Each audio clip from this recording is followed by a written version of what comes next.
do you believe that there are certain areas throughout the world that basically act as portals, and that is why there is such heightened activity there as opposed to everywhere throughout the world? What are your thoughts on it? I suspect that there might be, but I think maybe in some cases we're probably talking about bases, not portals, or bases in which there are portals. I think that there are non-human bases under the earth, especially under the ocean, and that in these areas you're going to naturally have much more activity, UFO activity, because you're going to have these craft coming in and out of the bases. What do you mean base? What do you mean base?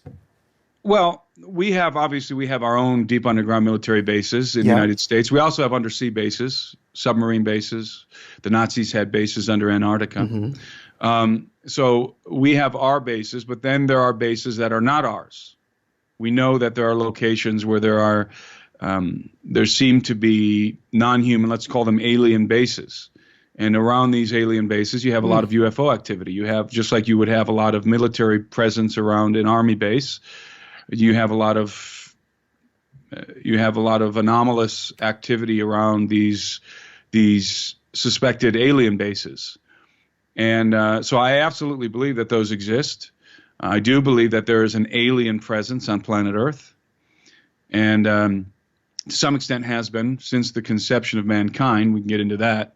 But specifically, I think that we are dealing with a particular faction for much of the sightings, certainly most of the crash retrievals, that our government has been for decades retrieving alien craft that has crashed in various parts of the United States and all around the world, and has been attempting to reverse engineer that technology with some degree of success, but not total success, and in fact has been recovering, as David Grush calls it, biologics, non-human biologics, or alien bodies associated with these craft.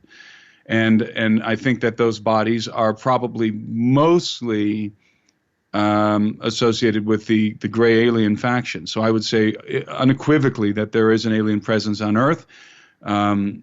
And that sort of relates to your second question in regard to the biblical narrative.